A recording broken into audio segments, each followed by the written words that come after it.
Okay, this is 8th grade, 7.2.3.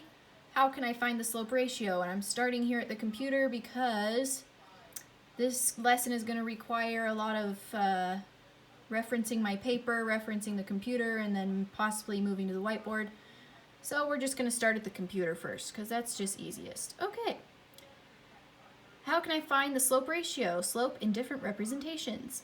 In lesson 7.2.2, you learned about how to use a number to describe the steepness of a line. Today you will work with different representations of lines and look for how the slope can be found in each representation. As you work with your study team, keep the following questions in mind. What's being compared to find the slope ratio?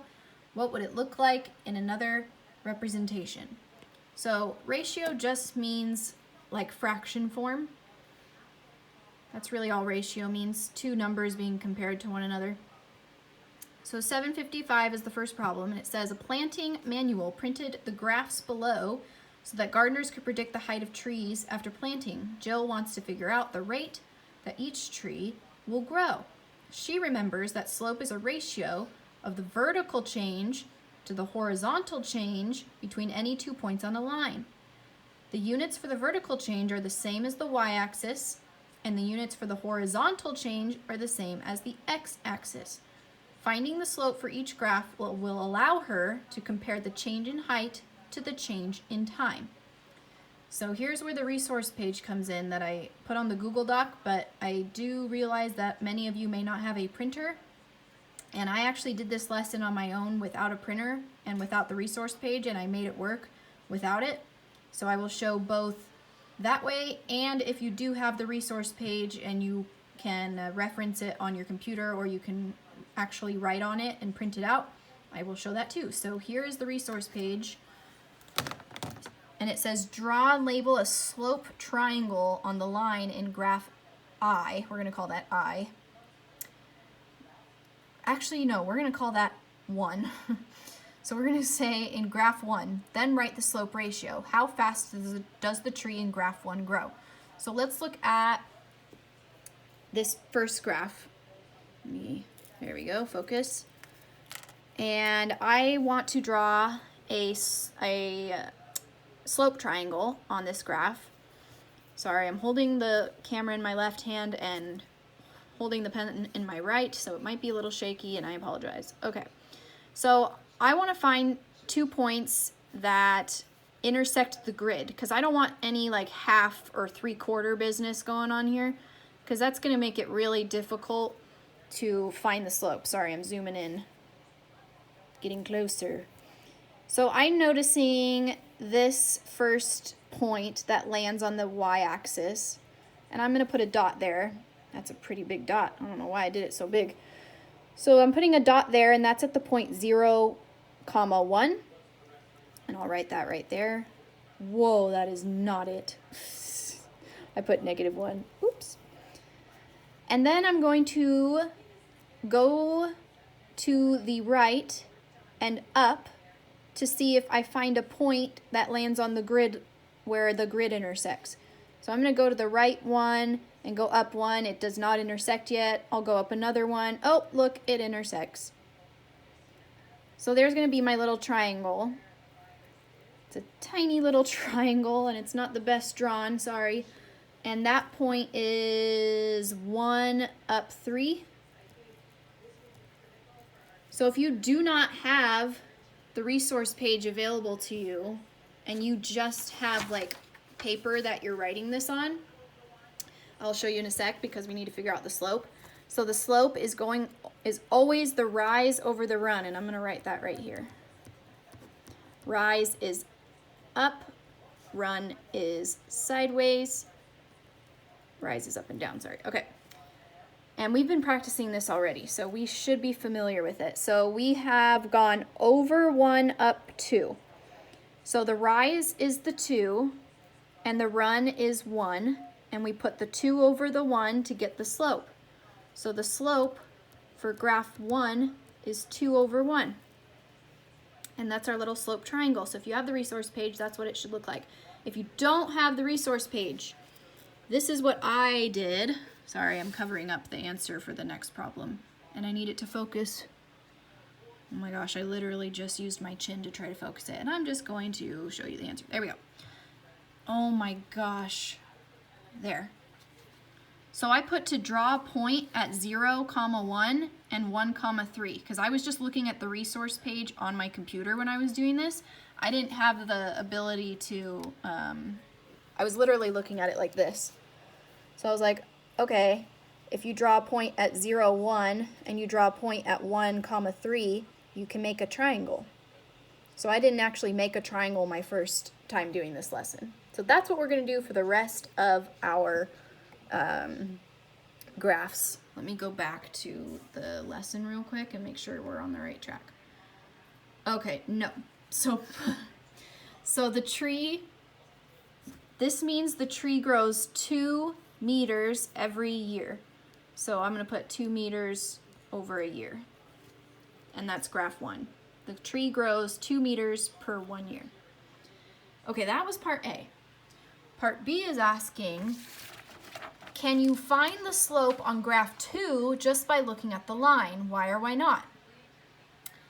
And it says, when it is difficult to read the slope on a graph, look for points where the line appears to pass through lattice points, new terms, which means where the grid lines intersect. So what I was talking about earlier with not wanting to be in halfway in the box, you want to be right where the grid lines intersect when you pick your lattice points, and then use those points to create your slope triangle, which we just did in the last problem. So this is an example in the book, and it's showing you the lattice points, because you wouldn't want to pick, say you picked this point, which is great because it intersects with the grid, and then you go over and up one. That does not, that little point right there would not intersect the grid, so that would not be a proper point to pick. If you went over 2, up 1, you still wouldn't have it. So this guy has to go over 3 and up 2 before he finds a point that intersects the grid. Okay, so that is what a lattice point is. It's the points of your slope triangle. So let's get back to what part B is asking. Can you find the slope on graph 2 just by looking at it? Well, let's look at it. There's graph 2. Can we find the slope just by looking at it? Well, you could, but what I'm going to say is we need to find our lattice points before we do. So just by looking at it, you really can't. You got to find your lattice points first. So I'm going to start with where it intersects the origin, because that's perfect. Intersects right there. Now I'm going to start moving over. Over 1, up 1 doesn't work. Over 1, up 2 doesn't work. We got to keep moving.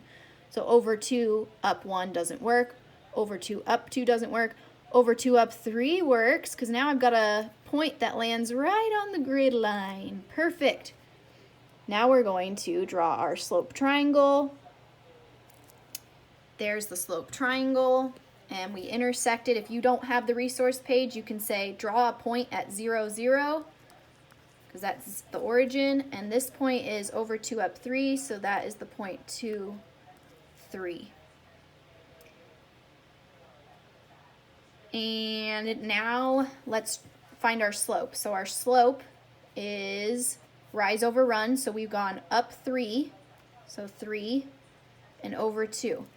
So our slope is always rise over run, so the 3 goes on top of our slope ratio, and the 2 goes on the bottom. So that is the slope. 3 over 2 is the slope for graph 2. So that means the tree grows 3 meters every 2 years. And I believe we're kind of switching around to part C for this one, because we're just going to find the slope triangles for every graph now. That's kind of the gist of this problem. So we're going to find the slope triangle for graph 3. So if you look at graph 3, I want to find my first lattice point, and I'm just going to pick this one because it's pretty easy. It's the origin, and it's connected there. Let's go over 1, up 1. Doesn't work. Over 2, up 1 or 2 doesn't work. Let's go over 3, up 2. Hey, look, I got a point that landed at the intersection. So now I'm going to draw my triangle. and we drew a point. If you don't have the resource page, you can write draw a point at 0, 0, and draw a point at 3, 2. Now we need to write our slope. So we look at our rise first, which is 2, and our run is 3, our horizontal. And we always do the rise over the run. So the rise is 2, the run is 3. So 2/3 is our slope for graph 3. And that just means the tree is growing 2 meters every 3 years. Last graph is number 4. Got to do the same thing. So we got to make a slope triangle, and I'm going to start my lattice point right here because it's a nice place to start. And now I'm going to go to the right and see if I can make another lattice point. Over 1, up 1 doesn't work. Over 2, up 1, nope, doesn't work. Over 3, up 2, looks like it works. I found an intersection. Okay, now let's draw our triangle. And if you don't have the resource page, let's put the points that I just drew. So we drew point 1, 2, 3, 4, 0, 4. And we drew a point at over 1, 2, 3, up 7. So we drew a point at 3, 7. So now we have to do our slope. So our rise is 1, 2, and our run is 3. Always have to have the rise over the run. So 2/3 is the slope for graph 4. And that's what the slope triangle looks like as well. And that is what problem 7-55 is asking us to do. It asked us to find the slope triangle for each graph and the slope itself, slope ratio. And we just did that. So let's go down. Oh yeah, the graphs are in the book anyway, so you can look at the graphs and figure out what we just did by just not necessarily drawing the points, but just saying draw the point at this, and you'll understand what you're talking about. Okay, 756 says 3 different students looked at the line graphed to the right and drew a different slope triangle. Their slope triangles are labeled A, B, and C in the graph at the right. So what it's asking us to do for part A is find the length of the horizontal and vertical sides of each slope triangle A, B, and C. So let's do that first. You could also do this on the e-tool, it looks like, but that's what we're going to do first, is just find the horizontal and vertical values for each triangle. And I have the resource page, but you could easily do this by just drawing the triangles on your paper. And I actually did that same thing. So let's figure out A first, because A is our little guy. So it looks like the horizontal is over 1, 2, 3, 4. So I'm going to write 4. And it goes up 1, 2, 3, 4, 5. Let's do let's do triangle C. So it looks like C is going up 1, 2, 3, 4, 5, 6, 7, 8, 9, 10. So this is 10. And it goes over 1, 2, 3, 4, 5, 6, 7, 8. And then we have the big triangle B. So it looks like it's going over 1, 2, 3, 4, 5, 6, 7, 8, 9, 10, 11, 12. And then this one is 1, 2, 3, 4, 5, 6, 7, 8, 9, 10, 11, 12, 13, 14, 15. All right, so that was some of part A. That's all you had to do is just figure out the dimensions of the triangles, the horizontal and vertical change, and I actually wrote that on my paper here without the graph and the resource page. This is how I drew it. I drew triangle A, B, and C, and then I just counted and labeled the dimensions. So now it's saying, what is the relationship between triangles A, B, and C? Explain your answer. And we can use what we learned in chapter 6 about ratios of side lengths of similar figures. It might be helpful for us. But what I did is I wrote down each slope as a fraction. So for triangle A, rise over run. 5 goes on top because 5 is the rise. 4 goes on the bottom because it's the run. It's the horizontal. Triangle B is rise is 15. And 12 is the horizontal. Triangle C, the rise is 10. And the horizontal is 8. So here's my fractions for slope ratios for A, B, and C, and it says what is the relationship between all of those fractions? And what I was noticing is that, well, I know that I can make 5/4 equivalent to 10/8 by multiplying the top and bottom by 2. So if I did that really quickly, I would notice that 10/8, so triangle A and triangle C actually have equivalent slope ratios. And then I figured, well, can I make 15/12, either 10/8 or 5/4? And I reduced it. We can reduce it by dividing top and bottom by 3, and we get 5/4. So it's pretty interesting. They all have an equivalent slope ratio. Each triangle that the person drew. So each slope ratio is equivalent. And that is so they all have the same slope, in other words. So part C is saying the numbers in the slope ratios found by the students are all different. Does this mean the slope of the line changes depending on which points you pick? Discuss with your team, be ready to share your reasoning. So does it matter what points you pick on a line? And what have we found out? That these people picked different points for each triangle for the same line, but they got the same slope ratio every single time, just in a different form, because you can all reduce to 5/4. So no, it does not matter. So I put no, even though change in X and Y numbers are different for each triangle, the slope ratios are equivalent for part C.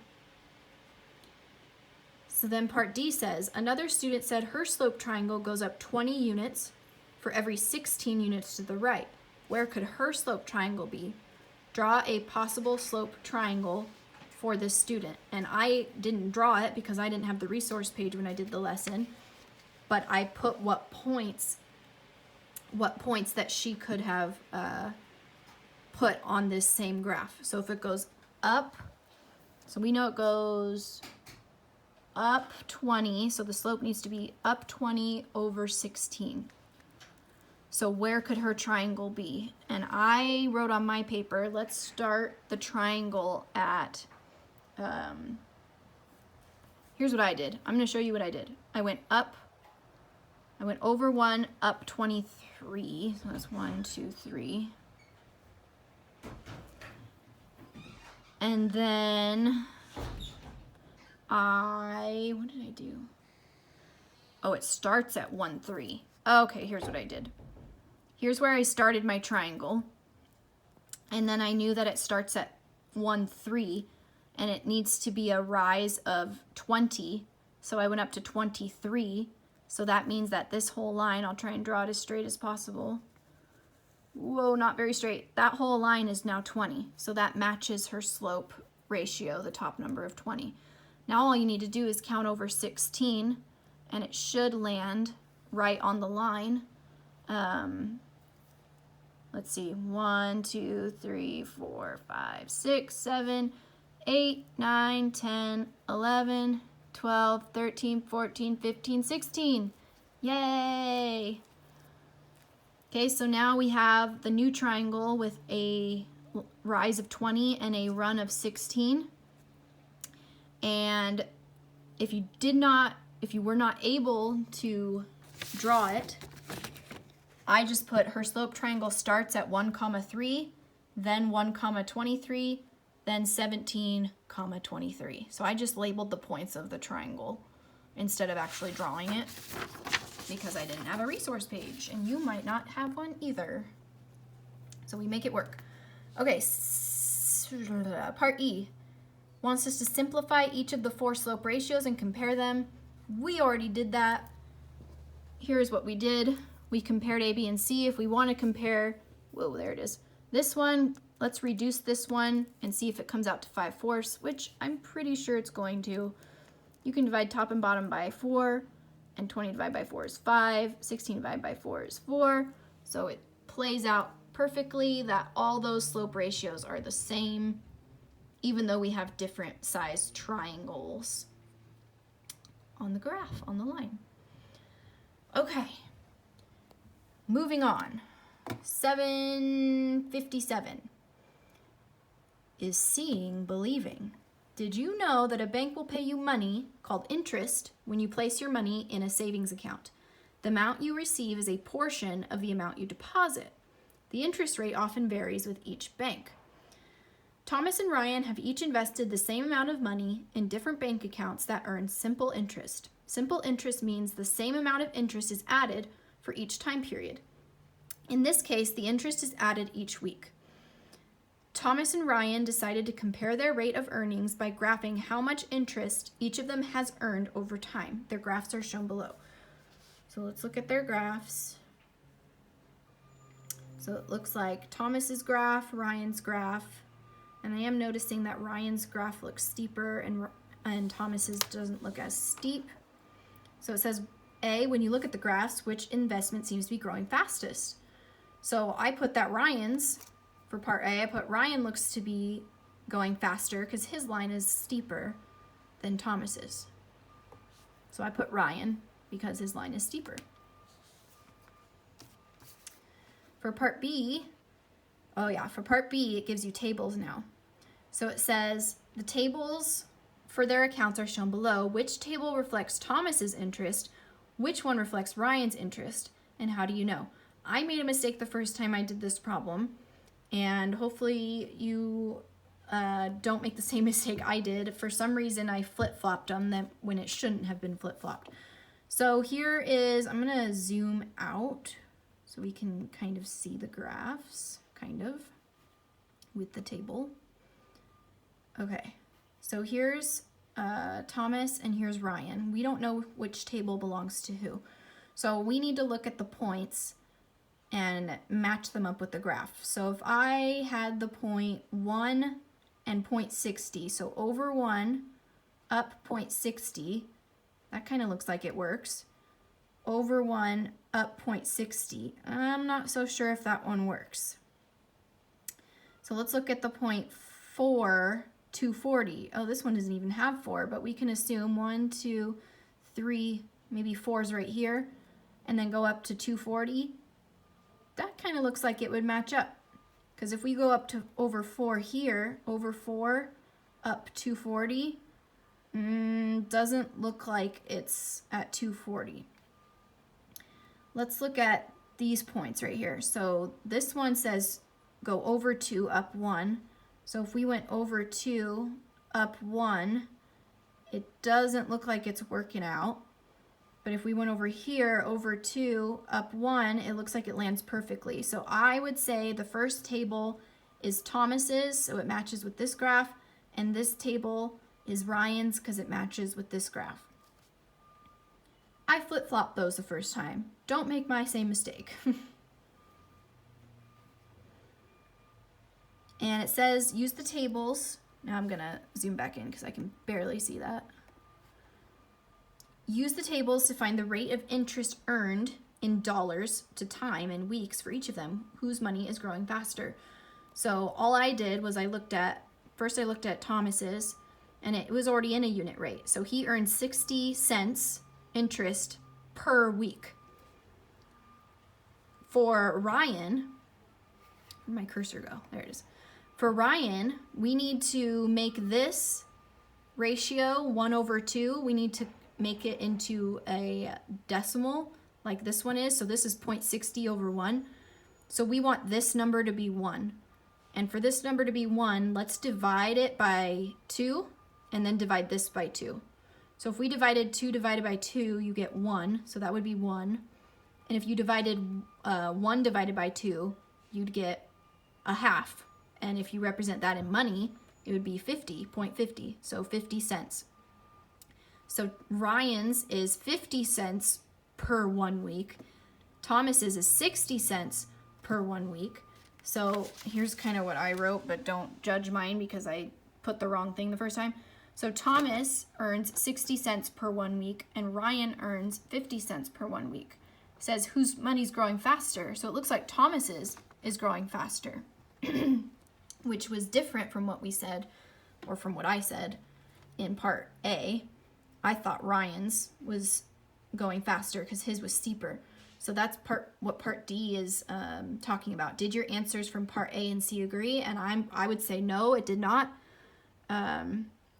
Ryan's is growing slower and Thomas's is growing faster.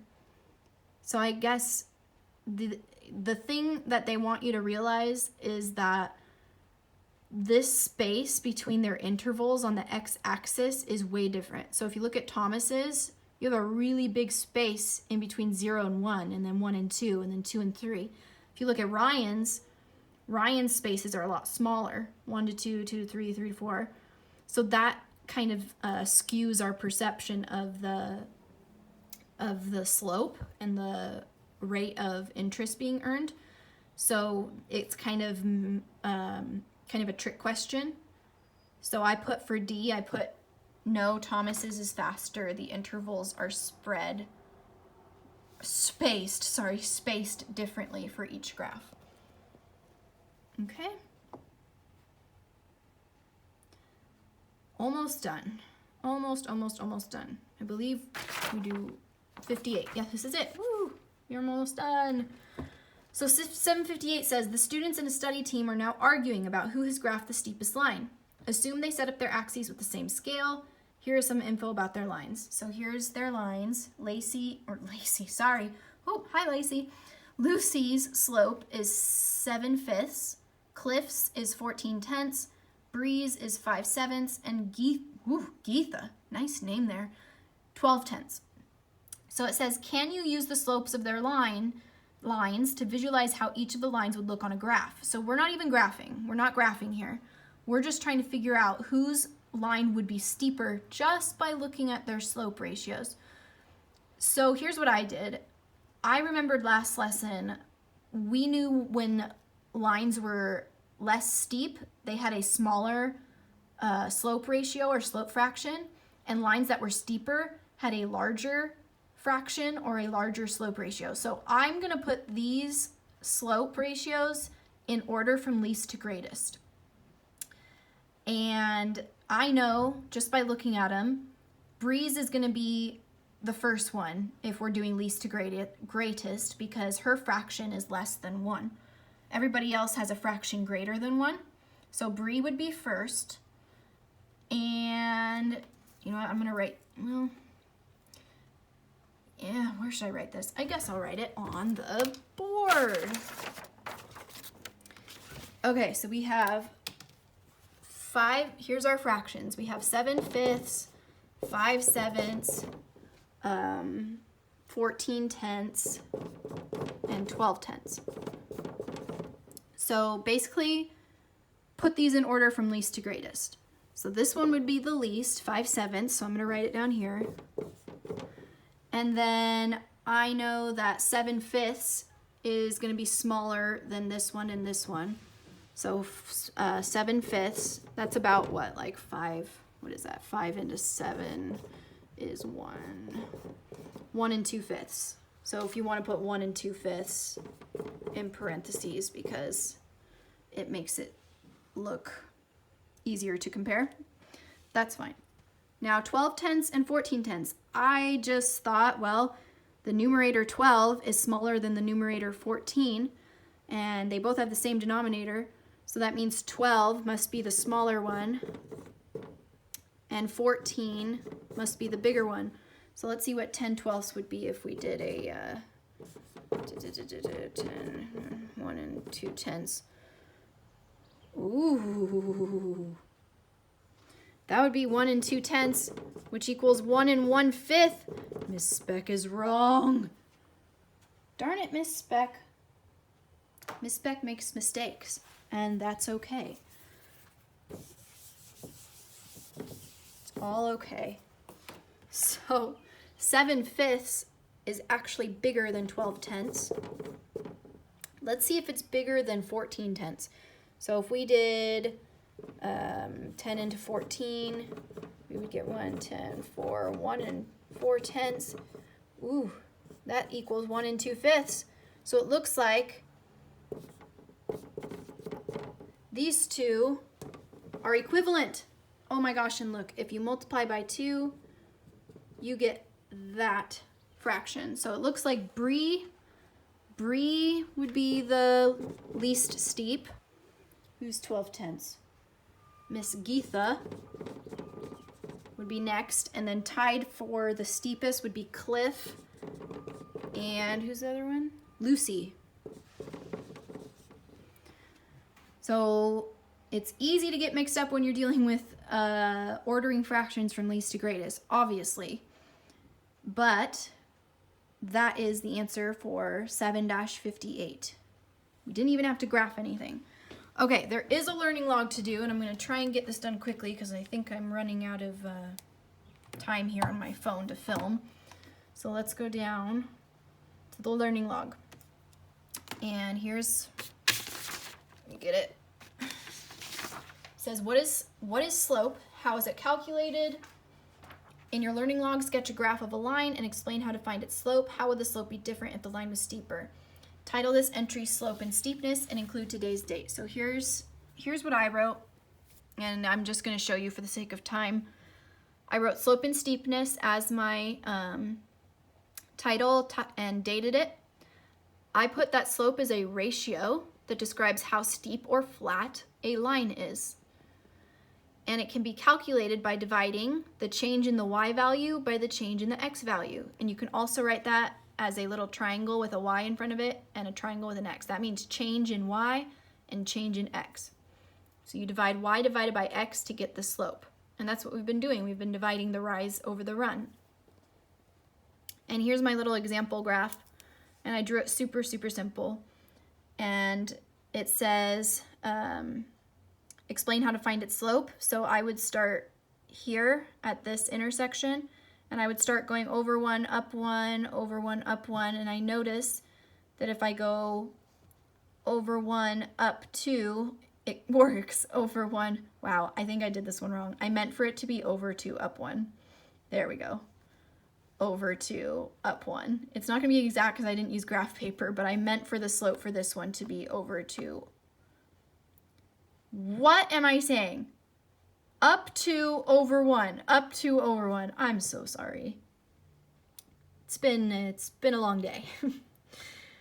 So as long as you understand how to find the slope on a graph, don't worry too much about drawing a graph here because obviously it was even hard for me to do it, especially since I don't have graph paper. Now it also asks, how would the slope be different if the line was steeper? And we've been noticing that the slope would get bigger, right? So if this line was steeper, the slope would increase. So if it was steeper, it might be 3 over 1, or 4 over 1, or 5 over 1. So that's what would happen if the line was steeper. Okay, I'm gonna end it here because this has been quite a long lesson. I hope you guys are doing well, and I'll see you in the next one. Bye.